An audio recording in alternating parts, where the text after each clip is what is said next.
Hi, I'm Aliyah Oraga Tagaw, and from engaging with the subject of language and literacy in the early years has been transformative for me.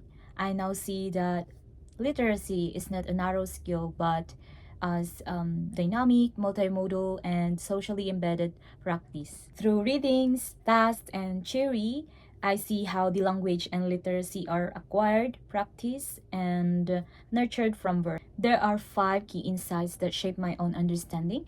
These are the literacy as fluid and contested, the importance of early language acquisition, the oral language milestone, play as pedagogy, and cultural and linguistic diversity.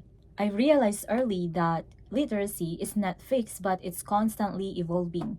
And from our subject, within the first few topics, it highlights its complexity across the context and the cultures.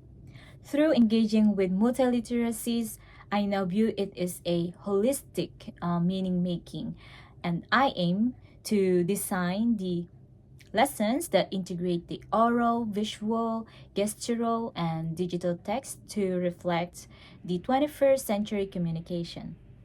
I also learned that early language development is critical, and the language is a system for communication and culture.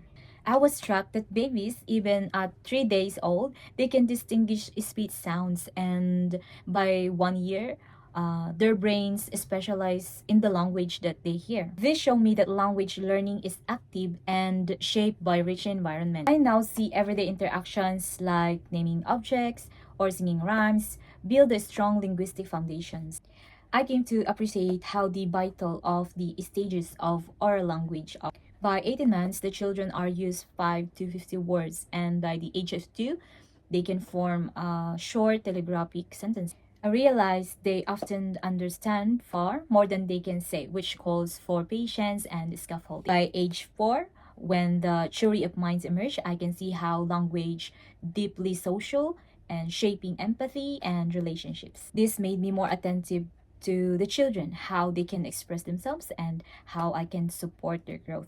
I came to see play as central to learning, and it allows the children to explore, and it makes sense to their world that they can build language through meaningful social practices. I realized that in diverse classroom, play supports communication across cultures more effectively than drill. Remembering my own classroom experiences, I noticed how barrier games, picture talks, and role play spark richer language use. Play for me is not an add-on, but it is a foundation of communication, negotiation, and imagination. Living and teaching in Australia, I also recognize that literacy practices are culturally specific and tied to identity. Children's home languages and cultural practices shape their experiences, and I've seen how confidence grow when these are respected. Also, the discussion of diversity highlighted the oral language and interacting with others. It highlighted the language register in which the way language is used for particular purposes in a particular social settings. There is also the oral language development and the early years learning framework planning cycles that goes through observe, assess, plan, implement, and evaluate. This made me realize that literacy practices are culturally specific and tied to identity.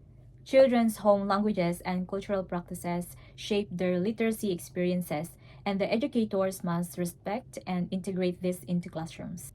Beyond these five learnings that I learned, the course materials routed me to see the self-expressions as the central to early childhood learning. Through play, art, music, rhyme, and movement, the children communicate ideas and feelings even before they speak.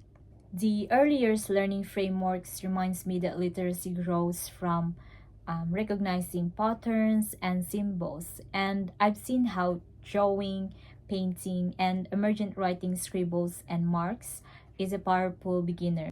These insights reshape my view of literacy as creative and social process, and they empower me to design environments where the Australian children's voices and identities are nurtured from birth. Thank you.